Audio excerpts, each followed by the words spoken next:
Hello, you guys. It's Sharzad Morgan, and I'm going to tell you why many men have a good reason to not date. Of course, there's so many women, but I want to bring you some clips from two channels that I have run across of alpha men. One is in his 50s, one is 30, attractive, fit men who easily can get women, and why they said right now dating is not worth it. Although they would date if the right situation came along, they make some very valid points, which I want to get into. First, this one got my attention. We're going to start off with a gentleman who's probably in his 50s, a very attractive silver fox, I would say. And he has a video, and please go into the description to see the links to these videos where I will show you the clips. 12 reasons not to date. His name is John Griffin. That's the name of his channel. And let's begin and listen to the number one reason, which I got such a kick out of this one. It's really funny and maybe right on point. Today, I'm going to give you 12 excellent reasons why it's better to be single at 60 than it is to be married.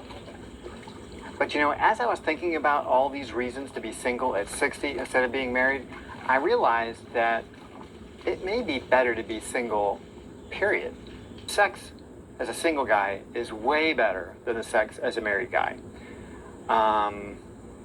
First of all, there's not nearly as many politics involved. You can get right to it. Single women are out there and they are looking for the same thing that you're looking for. When you're married, you've got this negotiation that's got to happen. Did you empty the dishwasher? Did you fold your clothes? Did you mow the lawn? Did you do the grocery shopping? It's all bullshit. If sex is what you're interested in, don't get married. Marriage does not lead to more sex. Now, women will have sex with you until you agree to marry them, and then once you're actually in the door and you're married, yeah, I'm afraid that sex is going away. So sex and marriage do not coexist, just so you know. Well, what did you think about that? I think a lot of men would agree that the sex stops as soon as you get married, definitely cuts back. So if you want sex, don't get married. Now, this is for guys who can get women easily, like I said. This guy's getting more sex as a single guy. Now, number two is really good as well. Let's listen to number two of his reason why being single is better. If I want to have my whole family room be a man cave, it should fucking be a man cave. Anyway, no compromises on the big issues. And then number three, no compromising on the small issues. Like if you want to sleep on one side of the bed or the other side of the bed, that's your call, man. If you want to have the sink on the left or the sink on the right, that's your call. If you want to eat hamburgers every day for dinner for 2 weeks, that's your call. If you want Taco Wednesday instead of Taco Tuesday, that's your call. You get to decide. You get to decide all those things. So much nicer than having someone else arguing with you or debating with you or telling you the way things are supposed to be. So much better when you're single. This is one of my favorites because I just so fed up with getting criticism. My mother was always a critic and my wife was a critic. And it's so nice not to get criticism or judgment, to be able to live your life in a world without judgment. The only judge is you. Now, in his case, it seemed like he had a very critical wife. She was critical just like his mother, and he hates being criticized, and we all do. And so definitely, but even for being married to someone who's not critical, like my ex-husband was not critical, compromise was a big one for me. And now that I'm single, I do not have to compromise on anything. I made a lot of compromises, and I guess there's personal growth in compromises, but I never liked any of the houses we had. And now I can live exactly where I want. I never liked the temperature we had indoors. Now it's exactly how I want. I can eat what I want. I can live where I want. I can put up decorations and photos that I want. No one's telling me, don't put up your angel photos or your Krishna photos, don't, whatever. It's definitely a huge plus. Now we're going to move on to very hot, another hot guy, a younger guy who's 30. You just look at him and you know this guy can get women. And as he talks about, he's been dating since he's 15 years old and has been in a number of relationships, hookups, and so on. And you can tell this guy also likes women. And he has a channel called Stop Dating. And I think he makes a very good point about the number one reason that he suggests to stop dating. Let's hear what he has to say. And again, his channel is called Stop Dating. This channel, which I'm going to name Stop Dating, I'm just going to give reasons on why I don't date anymore. I'm 30 years old. I've been dating and, hooking up and stuff like that and having romantic flings since I was 15 years old. And what I've realized about dating is it's just not worth it. If you're a person who likes flings and hookups, maybe it's worth it for you. But to me, it's just not worth it. And the number one reason why I'm not dating or anything like that is just because there are many reasons, but they're small reasons that they can be mitigated in a sense that we could work with it. You can have a conversation with her to fix this problem. But the number one reason that 99% of women have, whether she's good, whether she's bad, whether she's young, whether she's old, whether she has a low body count, high body count, it doesn't matter. 99% of them eventually will become not happy. Doesn't matter what you do. Doesn't matter how much effort you put into the relationship. It doesn't matter if you're like an aloof bad boy, or you're like a dedicated boyfriend. Eventually, she will become not happy. 99% of women will become not happy in a.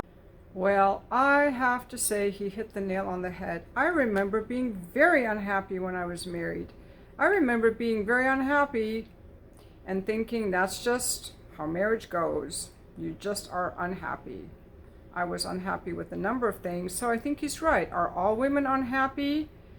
And what makes them unhappy? I'm going to play another clip of him really talking about that problem of women becoming unhappy. He goes into a little bit more detail, so I'm going to play that next. You can find your way around those problems, but the number one problem that no man can solve, is that she eventually will become not happy. I'm not happy anymore. And the thing is that they changed the goalposts. So the reason why they're not happy just changes. Oh, and by the way, guys, sorry that I'm sweaty. I just got out of the gym. I could see that my sweater looks sweaty. So eventually over time, the reason why they're not happy, it'll just change. So let's just say, she's not happy because we don't go out. Okay, well, you make an effort to take her out, Then the reason, because she's not happy because you go out to the same places. So for example, myself, I like the shooting range. I like hiking. I like the gym. I like watching movies. I like trying different restaurants. I'll go to a bar here and there once in a while. I'll go to a club here and there once in a while. But that's basically it. That's basically all I do.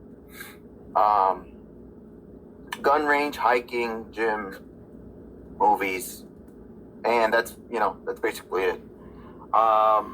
And try different restaurants and stuff like that. But eventually, over time, if the problem isn't that we don't go out anymore, the problem then becomes we're always going to the same places. We're always doing the same stuff. If the problem isn't that, the problem is you don't do what Becky's husband does. You don't do what Becky's boyfriend does. And eventually, over time, now for every woman and every relationship and every man, it'll happen at different stages. And you never know when that is. Okay? You never know when that is. And she'll pretend every day. She'll pretend that everything is fine in the relationship. And one day she'll just hit you with that she is not happy. Yeah, and I have something to say about the unhappiness and so on. I was thinking of making some kind of a chart or a grid that has like push buttons to go up and down on various factors. So I think to be successful in a relationship that we have to choose a specific type of person. I think we have to look at, is this person happy when I met them? Or is this person counting on me to make them happy? You know, does this person have their life together? Like, what kind of person is this? You got to rule out the women with the borderline personality, with the addiction, with the financial problems, the women that are always comparing themselves to other people, that are never satisfied. They're like moody, critical, judgmental, that don't take care of their health. Like, is this a happy, put together person? And I think some people may not be. How much time does this person spend on their phone? Do they have good relational skills? Okay, let's look at the relationship. Okay, so I wrote down a bunch of things. Let's just look at the personality. Is this person, if you want to have a successful relationship, you have to look at who is this person. And these could be tips for the two gentlemen whose videos I just featured, because maybe they didn't know, because I didn't know all this stuff before, and just watching their videos made me think about what was wrong with these women, because these seem like really solid guys. To me, if I was in a relationship with either one of them, I would try to make sure that they were happy with me. Okay, but maybe I'm old school, or maybe I have more of these factors. Okay, so if either of them wants to date me, I thought they were both super attractive for sure. Okay. This person, someone that is like has their life together and knows how to be accountable, that prefers a peaceful life over drama, that enjoys people, that's a patient person. They don't always have to be on their phone or super impulsive, that they can be happy alone, that they're not overly dependent on their family, because that can ruin a relationship, that they're emotionally stable, that they're easygoing, they wake up happy, they're not angry or depressed or critical or a bully. Now, when it comes to relationships, what we want to look for is someone that's got realistic expectations. Many people, especially younger people, maybe they're comparing their relationship always to other people. I've done that a lot myself. Oh, this friend's husband makes more money. Why doesn't my husband make more money? So these are things to be aware of. I had to work through that. It was really, really hard. You compare yourself to other people. So, you have to be with someone that you can talk these things through and be able to come to some resolution and not compare. That's one thing I had to learn later in life. Having realistic expectations that your spouse isn't there to make you happy or can't add to your happiness. They can walk side by side with you through life. Also think that, so personality factors in oneself, having realistic expectations of a relationship, and then also what do they want from a relationship? Do they really think that it's a way to go through life with someone, or is it just something that is there to serve my needs? And that's why I think it's really good for a relationship to last a long time, to have one of several factors in it. One is a joint vision or joint cause. Like we have a business together, or we have children together, or we want to travel the world together, or we want to start this volunteer project together, or we just have this intense friendship or sexual connection. Like there has to be a glue and a reason to keep going. And that's why I think depending on each other is really good. Like I was financially dependent on my husband, and I valued our family life, and that kept me there even when I wasn't happy. It was a reason to be. Like I think people need a reason to be in a relationship other than, oh, you're hot and I like fucking you. That's not a reason. You need something deeper, like a joint spiritual calling, or a belief that a relationship has to last a long time, that you're willing to work through things, that you don't see this person as the end all and be all, that you can talk about things. So a common cause or common vision is really good, what you want from a relationship.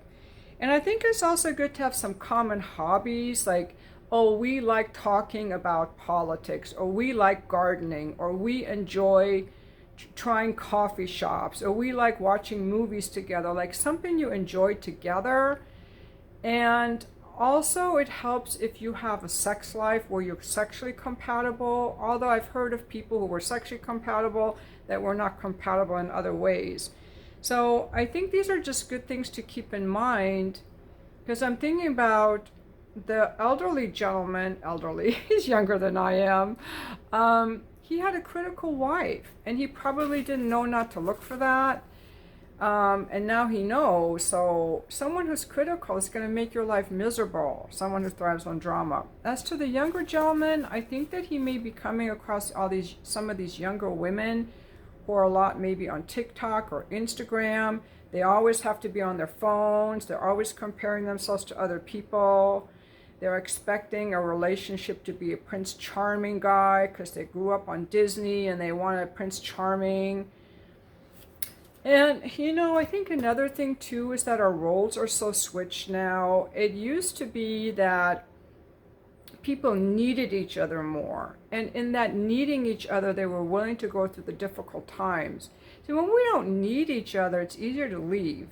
If I make my own money, and you and I have the same roles, and we don't need each other because we don't have kids together, we don't have a business together, it's easy to just throw in the towel. I'm not happy, because there's no reason for the relationship. I think every relationship needs a cause.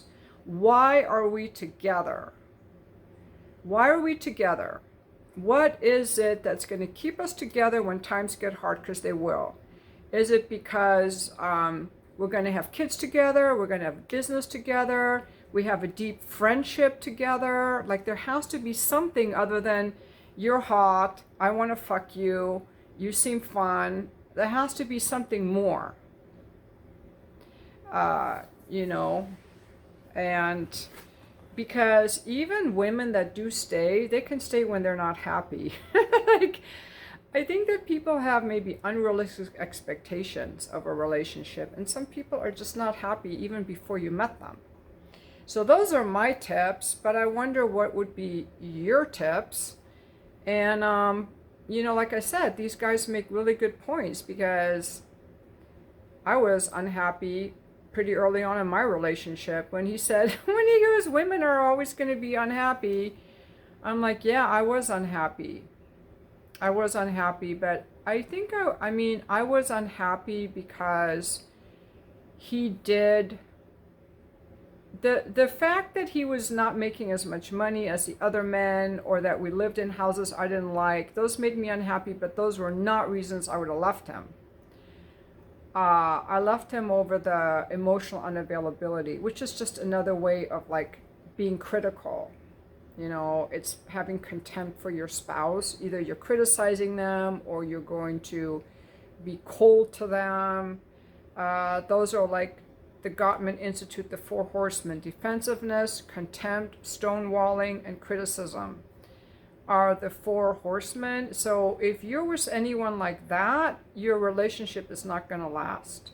So if you're with someone that when things get tough, they don't want to talk to you, they're going to stonewall you, they're going to have contempt, they're going to ridicule you or criticize you, or they're going to have contempt. Wait, did I say those 4 again? Wait, I got to look these up. Those people are not going to be relationship people. They will definitely, your life will be better off if you're alone. Let's look up the Four Horsemen. The Four Horsemen, not of the apocalypse. Gottman, the Gottman Institute. Contempt, stonewalling, defensiveness, and criticism. So the first gentleman, the one who's younger than I am, I called elderly, his wife was critical. So she's not relationship mature with anyone. Contempt, stonewalling, and defensiveness, you know. And my ex-husband did a lot of stonewalling. He would not deal with certain things. So that's, you know, those are deal breakers. So I think people have to know what to look for, and that's why these videos of us sharing our stories are so good, because we can learn from each other's mistakes. Anyway, thank you so much for watching my video, and I will be back for the comments.